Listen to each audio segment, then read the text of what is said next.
So we'll carry on to discuss the red part of this piece of paper. Alright, so we've already discussed how we derive a equal minus omega squared x. Right, so a equal minus omega squared x, we say is a general equation. It means it's valid for any a, any acceleration value, and any displacement value. Okay, this in contrast with this thing whereby it's only valid for, this equation is only valid when I talk about maximum acceleration and maximum displacement. Alright, so that's the limitation of this equation. But realize that because this equation is a special case of this thing, right, actually you don't really need this equation so much. Right, so this equation is not really important because this general equation covers this one. Right, what's more important is this case, whereby because this case is wrong, right, all you can use is this case over here. Right, so you cannot use this equation. You can only use b naught equal omega x naught, as in contrast with this case, whereby any a and any x you can sub inside here to get the other value that you are uncertain of. Right, so this equation over here actually warrants its own graph. Right, so a against displacement graph, acceleration against the displacement graph. You should know that this is y equals m x plus c, where c is 0, so I intercept the 0, and I'm a straight line with negative gradient. Okay, normally if you are given this ax graph in your exam, right, they will draw a line for you, and the line's limit, upper limit and lower limit, okay, this point, alright, actually represent the maximum displacement for that simple harmonic motion. Right, so you got to learn to read off the graph this value and this value, which are the displacements, maximum displacements, alright, the amplitudes, and this value will give you the maximum acceleration. Right, so that's the main purpose of this graph. Okay, what other graphs can we come up with? We can also come up with the velocity against displacement graph. Right, so this is acceleration against displacement, this will be velocity against displacement. How do we derive the equation for this graph? Okay, we can actually look at this part over here. Right, realize that if I want to relate x and v, right, it's not such a simple relation. Right, that's why I say this thing doesn't work, because one is sine and one is cosine. Right, and what we can do though is we can try and get rid of the sine and the cosine, which is the main problem. So one way you can do it is cosine squared omega t plus sine squared omega t equals to 1. Right, so cosine squared omega t is, if you look at this equation over here, it will be equal to v divided by x naught omega. Right, so v divided by x naught omega equals to sine squared omega t, which is x divided by x naught. Right, so x divided by x naught, I play around with the equation a little bit, I should get this answer over here.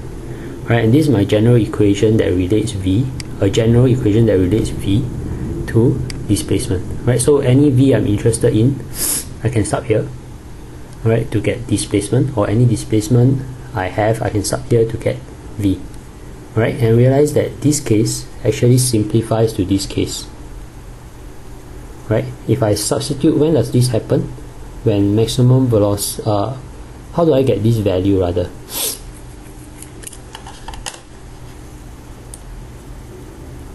Okay, the way I get this value is that I need to know where my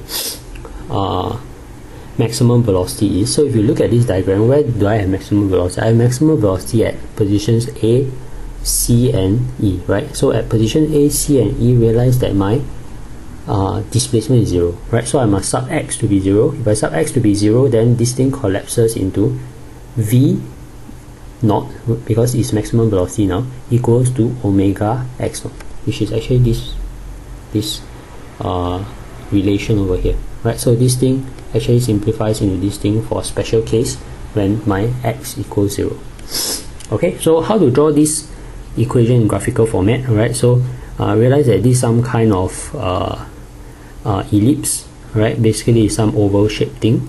Okay, how do I know all these values over here? I just think about it simply. If I sub x equals 0, right, I should know I get v naught, right, because if I sub x equals 0, I get omega x naught. Omega x naught, you know, is v naught. Right, so this is plus minus v naught, so this position and this position. Right, this is where x equals 0. When I sub v equals 0, I should get x, which is this x, equal to x naught or minus x naught. Right, so that's how I get this graph, oval shaped graph over here. Right, we move on to the final important graph, which is total energy against x. Right, having velocity over here allows us to calculate the kinetic energy of the simple harmonic motion at any time by using half mv squared. Right, so if I square v, right, it becomes half m omega squared, and when I square this thing over here, the root term disappears, so it's just x naught squared minus x squared. So this is the formula for Ke against displacement. Alright, my total energy is when I have maximum kinetic energy. I have maximum kinetic energy at x equals 0, right? I know my K is here, displacement is 0, so I sub displacement is 0, I get half m omega squared x naught squared. How to get potential energy? I take total energy minus kinetic energy, right? So if I take this term, total energy minus kinetic energy, realize that I should get half m omega squared x squared. And you should realize this shape of the graph is this one over here, right? This would be my PE graph, and that should in turn help you understand that this dotted line over here, or this dotted curve over here, is my K graph. Okay, you can check your graphical calculator for this equation. It should give you a graph like that. My total energy should be a constant because we assume no energy loss.